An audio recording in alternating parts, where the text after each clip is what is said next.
Hi, I'm Dawn, and this is where Shabby meets Bling. Tonight is the first edition of Evermore, a romance for the ages. This series is dedicated to a DIY shabby chic wedding event. With the help of some of my very talented friends, we will be bringing to you all the different aspects of the creative side of planning a wedding. This is the design brief that all of the designers were handed. Here you will see specific design choices made by our bride. Everything from colors to flowers, fabrics, and fonts. Tonight we will be starting with the first event, which is the engagement party. We have gone to the extent of creating a fake wedding, a fake bride, groom, parents, and locations. This is a full-blown mock wedding. First thing you're going to do after getting engaged is to set that date. Once you set the date, that will dictate the time of year, hence the theme of your wedding. Once you have a theme established, then you're going to pick a color palette. Now, that's easier said than done. I love, when I'm planning events, I love to pick up some color samples, paint samples, to show me different options of colors I can use. Here's another little tidbit. Keep in mind that you are the bride. You want to surround yourself with colors that complement you. I would never have a wedding where I am surrounded by yellows and chartreuses because I would look jaundiced. Step into your closet. Step into your closet and see what you look good in. And make sure those are some of the colors you use in your wedding, because there's going to be a ton of pictures that are taken, and years from now you want to look back and think, I chose the right colors. I look fabulous. Flowers are a huge part of every wedding, and the engagement party is no exception. A lot of brides will choose to use a florist for a time saver and because they don't feel they have the skills to adequately arrange florals themselves, while others will take that leap and use either live flowers or artificial. I have used both. I have even made my own burlap flowers, which are totally appropriate for a shabby chic, a French country, or a rustic wedding. I will leave a link in the description box so you can see how these are made. For this wedding, we are going to be utilizing faux flowers. And always make sure that you stick to your budget. So you need to know how much you're willing to spend, and you need to know the quality, the caliber of flower you're looking for. I am shopping at Hobby Lobby, and this is where I got the majority of my flowers. And I always do it when they're on sale. As a whole, you're going to find many different quality levels of florals. And this is the lowest grade that you can get at Hobby Lobby. They also carry a medium grade and then your highest quality. We will be using the highest quality of floral for this event. Now, when you're looking at flowers, one good way to really make sure that you're getting something quality is to look at the petals. Now, low quality and sometimes medium quality, you're going to see fraying around the petals, and you want to avoid this if possible. Another thing to stay clear of are flowers that obviously are not real in color. If they don't look like they grew outside naturally, you don't want them. And also, really keep an eye open for fake looking, very fake looking stems and leaves. It will throw off the whole look of your arrangement. Here's what we want. We want these beauties. They're called Real Touch. And if you touch them, they feel real and they look real right down to the stems. Now, these guys have been handled a little too much, so we are not getting those. But when it's all said and done, I'm going to be creating an arrangement for this engagement party, and I will show you all the beautiful flowers that I have chosen. We have determined our style for our whole wedding event, so we really need to get our save the dates out and our engagement party invitation. You can order them online, but why have something everybody else has? Remember, this is a DIY shabby chic wedding event. My bride does not want what every other bride has. So we are going to enlist the help of a friend, a very good friend, who just happens to be a graphic designer. Hey Dawn, it's Tracy. Thanks so much for the opportunity to take care of your clients' design needs. I have sent the files over, and if you need anything else, just let me know.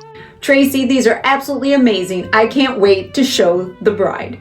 Since this is a DIY shabby chic wedding, that means I'll be thrifting. I will be thrifting quite a few items for this entire wedding process. So back to my favorite Goodwill, and I got a cartload of items. Some things will be used for the engagement party and others for other events. I am starting with this beautiful beverage dispenser. She is old and she is heavy and absolutely gorgeous, and it cost all of $8. Now it is missing the lid. It does have the little sterno with it, but it's missing the lid, and it also has a small dent right here in the top, but no big deal because we're putting an arrangement in this beauty. I am simply using some warm water and soap to get the tag off because I don't want to use a cleaner because I do not want to disturb this beautiful finish, this old tarnished finish that is on this beautiful beverage dispenser. We want it to look shabby chic. Before we begin, I want to show you a really helpful hint on how to cut your stems the right length. Once you cut a stem, you can't bring it back. Yeah, you can add on with floral tape and wire and pick, and that sometimes will do the trick, but you can never replace the stem once it's cut. So what you're going to do is you're going to line up the height that you want it to come out of the top. You see where I've got the top? Well, you can see where the bottom is of this beverage dispenser, and I am going to just take my wire cutters and give it a nice clean chop. And then you'll see, once you put it in, it's exactly the right height. Exactly the right height. Voila! Beautiful. Now, let's begin. Normally, when doing an arrangement like this, I would be using styrofoam inside the container. Well, I am going to use these items basically as a frog. And if you watched some of my other videos, you know what a frog is. And that will act to hold all my stems in place. The lamb's ear, this is what is going to be the absolute first thing that goes in floral wise. These look real, they feel real, and they will give us a good base to start this arrangement. This arrangement is going to be sitting with some of our food items at the engagement party. So that being said, I thought it might be fun and different to start with having a linen napkin as kind of a substitute, a fun and different substitute for our ribbon. I am not going to use ribbon in this arrangement, just this beautiful linen napkin. From there, I'm starting with those lamb's ears like I told you, and I'm going to just gently tuck it in there, avoiding the napkin. Keep it to the side so that you don't push it down too far into the container. You're going to gently bend your stems, gently curving them so they look real. You don't want a drastic 90-degree angle or even a 45-degree angle. You want them gently curved. Next up is our lavender. I'm using 3 whole bushes, and if you will notice, I am not cutting these apart either. The way I spread them out, that is going to create our frog system for the rest of our flowers that we put in, and you're just going to gently flare them out as well. This lavender is absolutely gorgeous. Keep in mind, because we're not cutting these items, we are going to be able to reuse them in other arrangements later. Here's a little quick peek at what we look like so far. It's actually pretty just like this, but just wait till you see it once we add our hydrangea, our roses, and all the other little details. A wedding thrifting we will go, a wedding thrifting we will go, my favorite place in the whole wide world to thrift. Hello, a wedding thrifting we will go. Take a look at this little gem. Isn't she sweet? Old planter box, and it is not quite put together right, but that is no big deal. We are going to take care of that. This little gem is going to become a wine trough, a champagne trough, water, whatever kind of beverage you'd like to put in here for your engagement party. These two little pieces of wood are holding the bottom together. The problem with having them there is that I want to put legs on it and it just would not look right. So I'm going to keep them, I will cut them down, and I will put them on the inside to hold those two panels together. Now that I have the little planks off, I'm going to clean it up. I will totally remove those two pieces of wood that form the bottom so that I can space them a little bit better on the inside.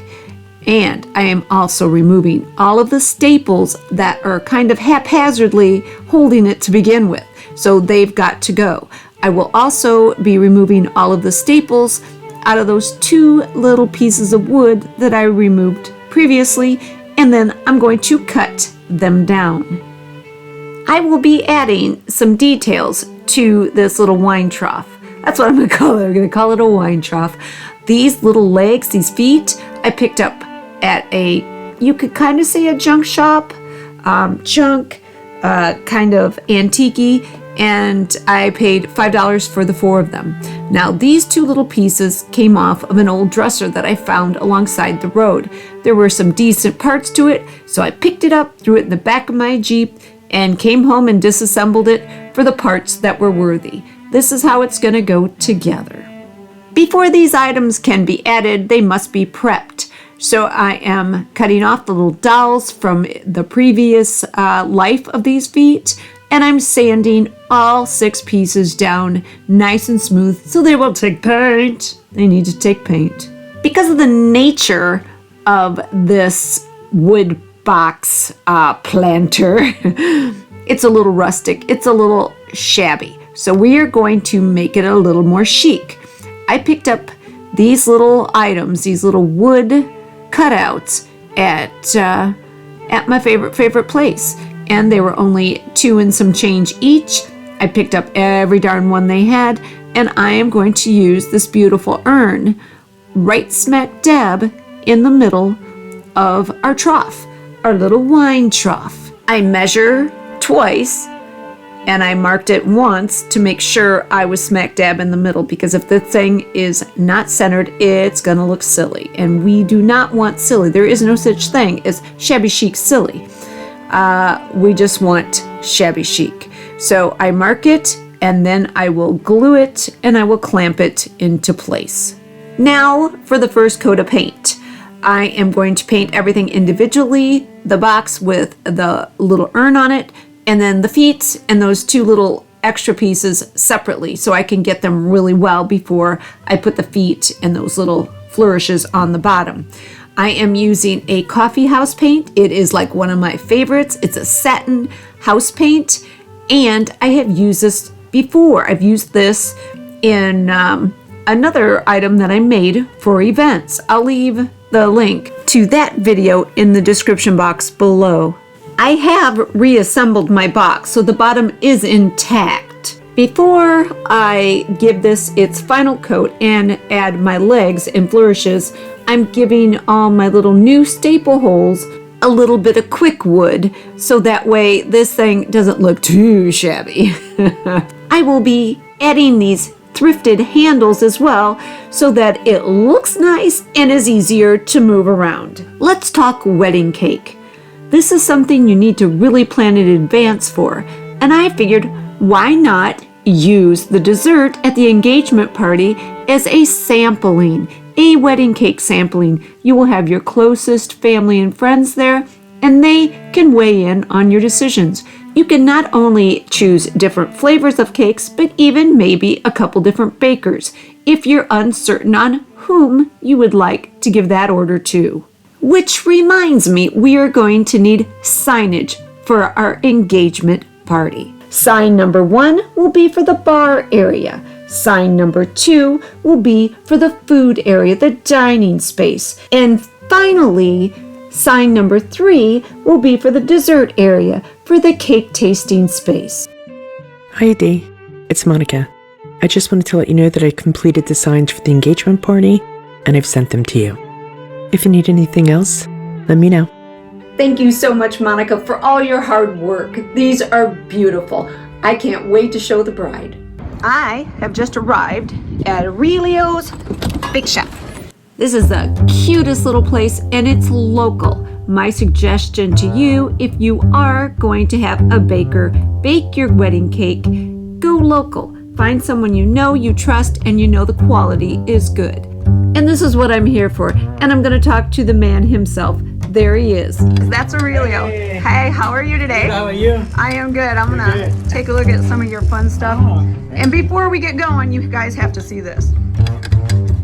Look at these beauties. Oh, I really kind of regret some days that I gave up sweets. Let's ask this guy some questions, shall we? For all those brides out there that need to know how long in advance they need to book their cake. For the weddings, I would like to know at least 9 months in advance. So tell me, Aurelio, what are the 3 most common cakes brides want for their wedding? The flavors, the white cake, chocolate cake, and one of our favorite flavors, that we have and we always suggest is Italian wedding cake. Ooh, flavor. yummy, yes. So my final question for you, sir, is tell me about samples, cake tasting samples for weddings. It's always fun to have those I'll bet. cake tastings, and it's they select the flavors and feelings and style cake designs. So I always help the brides with the cake design. Sometimes they bring their own ideas, so we can go just from there. But yeah, cake tasting, we do offer free cake tastings. For Fabulous. Thank you, Aurelio. I really appreciate your help. Thank you so much. Thank you. Yeah, nice to see you again. Nice to see you. Have a great day. I Thanks. know. Yeah, thank you. Back to my thrifting finds. I picked these coasters up. There's 100 in this package, and I picked them up the same day that I got my beautiful beverage urn at the Goodwill. They were $2.99, and my bride thought they might make a nice little addition to the engagement party. Since Tracy was already busy with this design of the engagement party invitation, she went ahead and helped us out with a coaster. Now, I'm using this water slide decal paper. It's clear, and I'm using it to print our coaster design on. And of course, we need to cut our design out before we can apply it. And this is some weird stuff. And turns out it does not work on cardboard. I've never used it before, and it was suggested that I do so, and I'll love it, and I'll use it again. I'll even use it on cardboard again because I figured out a way to make it work. I soaked my little design in the water. It's room temperature water, and then it peeled off of the backer paper. I did try to apply it onto the cardboard, and that's when I discovered it didn't work. So then I busted out the Mod Podge. You know what? Magie de Page always comes through. And what I did is I just covered the area that my little design was going to be on with Mod Podge, and then I laid my design out, and very, very carefully with my little paintbrush, I laid it on top. I centered it, laid it on top, and brushed it smooth. And guess what, guys? Voila, it worked perfect. So happy me and happy bride. Once I was complete, I gave the entire thing a coat of Mod Podge. Keep in mind, I did spray these prior because I was following the instructions on the box. So, play with this. It's a fun medium, and I love it. Glad I was turned on to it. This is one of the beautiful signs that Monica has made for us. Quite a talented sign maker, whether it be in Photoshop or painting things by hand. She's quite amazing. And I'm going to try something different. I've always just applied Mod Podge to an item and then applied the paper to it. Annie from Crafting with Indiana Jones showed me, and I've used it, how you paint the item with Mod Podge and then let it dry and then put your paper on top and iron it. I'm going to try it in reverse just to see if it works. I'm just real curious. I did print 2 of these off at the print shop just to make sure I had an extra, so I'll let you know. This is the item that we're going to put it on. This was a thrifted item, and it only cost me $1.50. And I am going to take it and I'm going to paint it the exact same color that I painted our champagne trough. And then we will apply that beautiful sign to it, and we'll see what happens. I will report back. Here are a few more thrifted items that will probably get used in my bride's engagement party decor. I have a little stamp holder, it's vintage, as well as this vintage card drawer from a card catalog cabinet. And this is a wreath or a sign holder, and this little guy is going to hold our bar, our Evermore bar sign. So excited. And one last find, also from the Goodwill, a whole entire bag of crocheted items. There are little placemats in here, runners in here, all kinds of fun things that could conceivably be used at some point in our shabby chic decor. You didn't know it, but you are also invited to the engagement party. Let's take a look at some of the items that not only I, but my good friends created for this beautiful party. Did you get your invitation? Well, here it is. This beautiful invitation to the engagement party by Tracy Vanover. How beautiful. I have them displayed here in a vintage cracker basket. It just shows you, with the right images and a little tutorial by Tracy herself, you also can create a one-of-a-kind invitation. And here's the save the date. Also just as impressive. That toile that she created is absolutely gorgeous. Absolutely gorgeous. How about the coaster? What a fun way and a beautiful way to make coasters. If you notice, I did not have Tracy add a date, a name, anything on there, that these could not be used at any point in time. Any point in anniversary, just because. And they're absolutely beautiful. If you notice, I used my little stamp holder for my champagne glasses. And there's the trough. There's my beautiful trough. Didn't it come out nice? You can see some of the holes. You can see it's not put together absolutely perfect. It never was. But that's the point of shabby chic. And there's my trough, chock full of iced down wines and champagnes. Absolutely beautiful. I've used many little details to make it all special. I will add an itemized list of everything used in my description box so that you will have it for reference. There's our bar sign. Isn't it pretty? It turned out so nice. I actually was successful with my reverse iron-on technique, so that's something to remember. It works. Signage for events such as an engagement party are not necessary, but it's a nice way to set yourself apart from every other bride. Here you have a nice look at the arrangement in that beautiful beverage dispenser and how the color palette plays so nicely with all the other items that we've chosen for our engagement party decor. After cocktails comes our dinner. And I think the same strategy should be used for the dinner as we're doing for the cake. Why not audition caterers?